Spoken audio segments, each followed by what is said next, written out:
Oh, you thought I was done talking about the Senator Ben Cardin gay sodomy scandal of 2023 starring Senator Ben Cardin? Nope. Don't think so. And look, as much as I hate to reach for the low-hanging fruit, no pun intended, the fact of the matter is Senator Ben Cardin is going to need to adjust to living in his new reality, and I am here to help guide him through the process, because let's call things what they are. This is going to be the number one thing Senator Ben Cardin is remembered for. When we all went to bed on Thursday night, the number of people outside Maryland who knew Ben Cardin's name was probably somewhere between 8 and 17, which incidentally is also the age range of Charlie Chaplin's wives. But now, everybody knows his name because he is the gay sodomy senator. So, might as well just learn to embrace it. Hell, might as well have it carved on your tombstone, because on the day Ben Cardin dies, gay sodomy is going to feature prominently in the first paragraph of his obituary. It was really kind of precious that the old guy thought he could escape this story with a one-sentence written statement saying, "I will have no further comment on this personnel matter." Because yeah, best of luck with that, dude. We're all pulling for you. No pun intended. Now, in the interest of full disclosure, I've had a couple of people tell me privately that they think I'm being too hard on Senator Ben Cardin. And I do apologize for that last turn of phrase. I understand that in light of current sensitivities, the senator might be a little bit touchy about having his name appear that close to the words hard on. But the fact of the matter is, from now until the end of time, Senator Ben Cardin is going to be closely associated in the public consciousness with the image of a dude lovingly jackhammering another dude up the bottom hole in room 216 of the Hart Senate office building. And that is not my fault. I don't make the news, I just report it.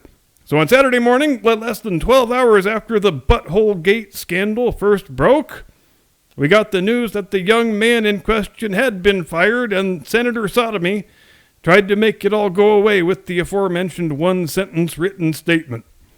I'm not sure what he thought was going to happen the next time he was in the presence of the Capitol Hill press corps, but we didn't make it to lunchtime on Monday before he got his answer.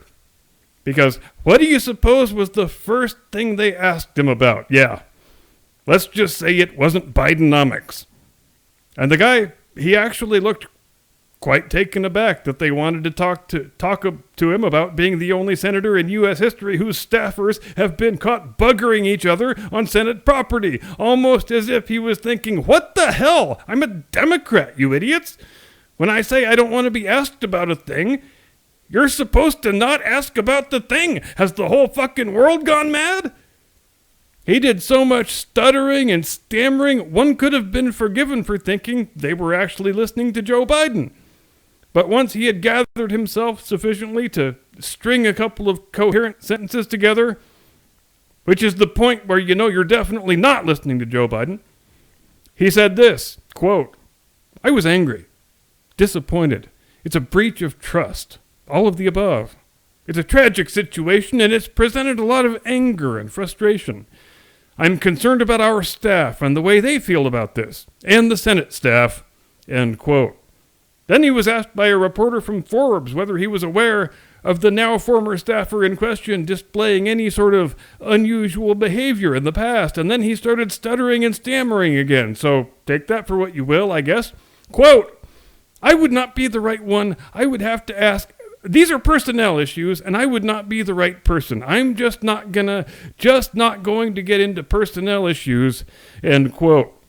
So he opens by talking about it, then he says he's not going to talk about it, and then when he's pressed further on whether he knows the ex-staffer, he replies, quote, "I know all of my staff people, so of course I know him," end quote. And I would recommend you start getting your story straight, Ben, because these questions ain't going away anytime soon.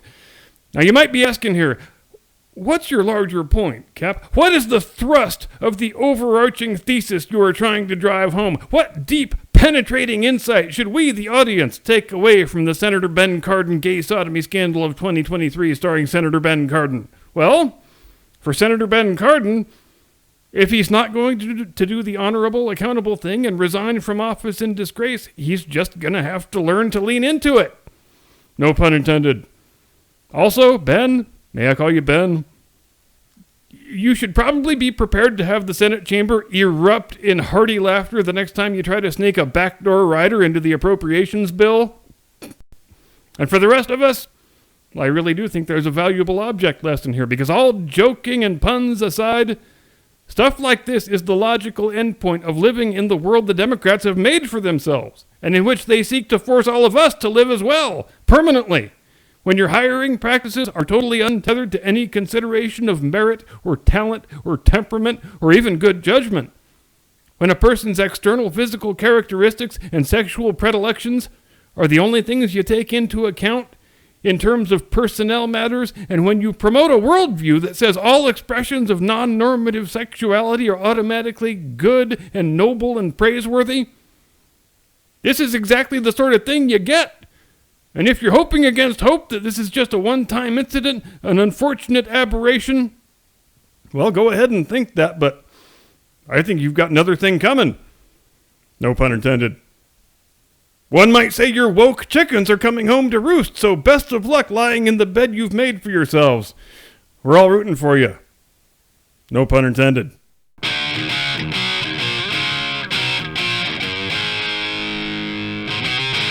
From high atop the battlements of Castle Curmudgeon, where the host solemnly swears there will be no more anal sex puns for the rest of the episode, at least no intentional ones. Good evening, Mr. and Mrs. America, and all sodomites at sea. Welcome to the program. I am your eponymous host and humble servant. And you don't need this reporter to tell you that President and semi-animated cadaver Joe Biden is in fairly serious trouble insofar as his prospects for re-election next year. In fact, somebody might need to get Tony Fauci on the phone and tell him we are going to need a bigger China virus this time. The president's approval numbers have now crashed below 35%, which is kind of a shocking development, even when you are verifiably, demonstrably the absolute worst president in the history of the Republic, including the accidental ones. Because there's always been a presumption in which I shared, to be honest, that his floor of approval was somewhere around 35-36%, because that's normally where it is for any terrible president. There's usually a mid-30s sort of a percentage of people in the country who are such rabid partisan tribalists, or who pay so little attention to the day-to-day of politics and government, that they're willing to say they approve of any president who has got the correct letter next to his name. The type of voter whose attitude is, well, he's on my team, therefore I approve, therefore times are great. So when you start free-falling so hard like a manhole cover drop from 30,000 feet that you crash right through the mid-30s and start heading into the low 30s, well, that really takes some doing. You have to be a uniquely corrupt or inept president. And as we know, Joe Biden is both of those things to pull off an achievement like that. In terms of historical precedent, well, he's starting to get into some pretty rarefied territory at this point. The only guys he's got left to surpass are late period Jimmy Carter and Dick Nixon the week before he resigned. But hey, Joe Biden told us he was going to be an historic president, and by God, he didn't lie for once.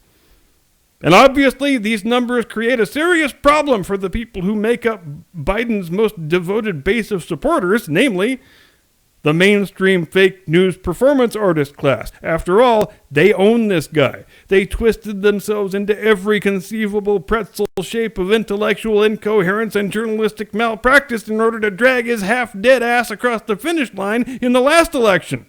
And they still needed a big damn assist from the China virus and Mark Zuckerberg and Jack Dorsey and Google, but you get the point.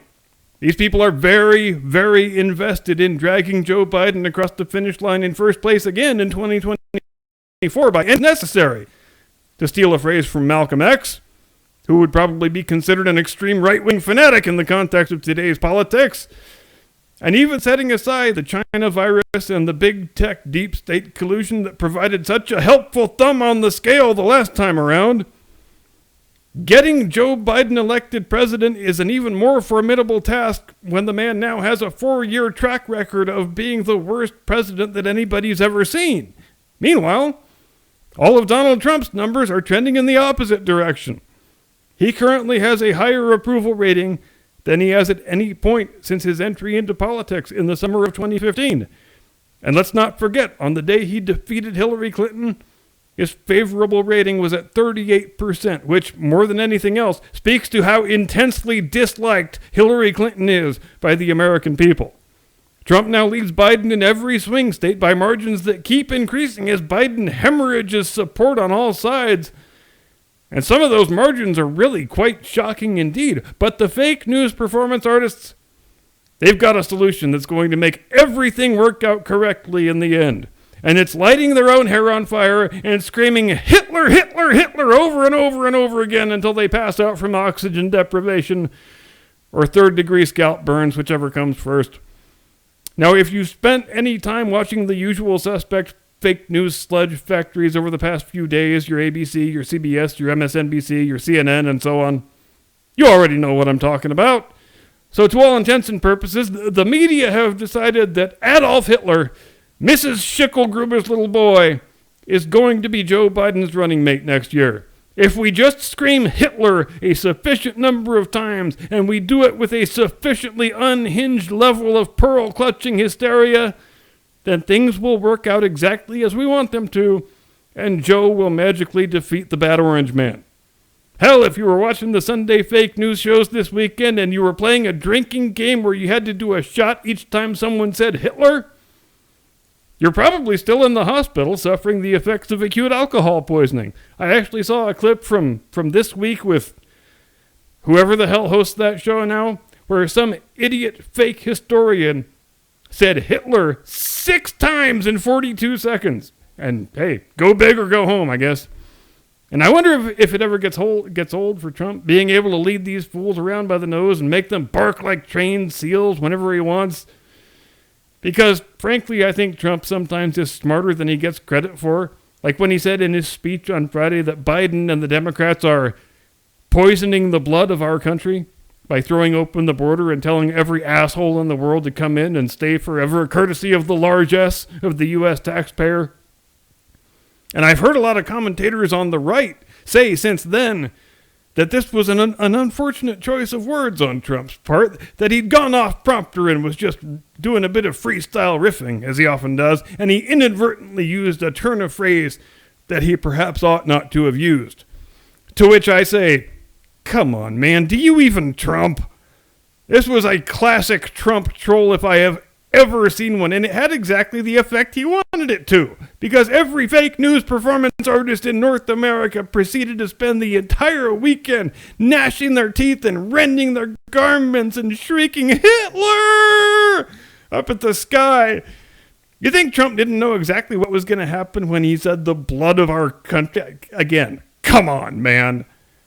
I heard some other idiot on some other lame Sunday show actually saying, oh yes, Trump has been paraphrasing Mein Kampf for many years now. It seems obvious that he keeps the book by his bedside and is always mining it for new material.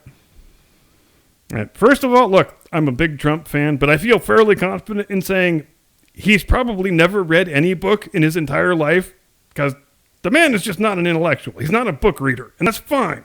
I don't want my president to be an intellectual bookworm. Some of our most book-smart, most erudite presidents have been the ones that caused the most lasting damage to the country and to the larger world. And I'm looking directly at you guys, Woodrow Wilson and Barack Obama, among others. What Trump has that no other politician in recent history can come close to matching is an instinctive, gut-level understanding of why the United States of America is the greatest country and the greatest nation of people and the greatest force for good in the recorded history of human civilization. So do we want a guy like that who has also got a decades-long track record of running large organizations successfully and employing thousands of people? Or do we want a navel-gazing university professor and career douchebag bureaucrat who's all about worshiping at the altar of moral relativism? I say give me the former 100 times out of 100 and not the latter. Every single time. No contest. And I guess the thing that amazes me still, although it really shouldn't, is the idea that the fake news performance artist class actually believes it still retains the ability to shape public opinion in any meaningful way. Because they had pretty much forfeited their public trust and their credibility as journalists Within 24 hours of Trump coming down the golden escalator and declaring his candidacy for the Republican nomination in 2016. You've heard me say before that the news media's antipathy toward Trump, it's not all about Trump. It's not even mostly about Trump. It's about the fact that they used to operate in the belief that they, the news media, have veto power over who becomes the president. And they tried to exercise that perceived veto power in 2016. You remember, as do I, as does everybody, the drastic change in tone that took place once Trump had secured the nomination. Up until that point, the media had treated Trump like a curiosity at best and a punchline at worst. They figured he would just go away at some point, and the general election would be Hillary Clinton versus Ted Cruz or Jeb Bush or Little Marco or whoever. But then Trump actually became the nominee. So it was time to exercise that media veto power. Pronto. They did everything short of shaking their fists at the camera and screaming, "You will not vote for this man! We've had just about enough of your misbehavior, all you hicks in flyover country! This is not okay! Stop it! Stop it right now!" And then November 9th, 2016 comes around and Trump wins anyway over their most strenuous, most frenzied objections, and they are violently disabused of the notion that anybody gives a single shit what they say. Now this is the point where normal people, introspective people, self-aware people with a functioning conscience might have said, gosh, I guess we better get to work rebuilding our credibility and regaining whatever public trust we once used to enjoy. But these are not normal people. They're not self-aware or introspective, and they sure as shit don't have anything resembling a functioning conscience. And so Trump's presidency became a fake news media revenge mission. We have to destroy this man, they said, so that the voters never again think they have the option of disobeying our instructions. And they are still on that revenge mission right up to the present day. As unhinged and psychopathic as their behavior was in November of 2016, it's done nothing in the intervening years but to get more unhinged and more psychopathic. Watching the network news today, it's rather like watching a Saturday Night Live sketch from back when Saturday Night Live was a comedy show. It is impossible to take seriously. In other words, it's impossible not to point and laugh and marvel at the fact that these jackasses think there is anybody, anywhere, who views them as credible journalists engaged in anything resembling an objective and dispassionate pursuit of the truth.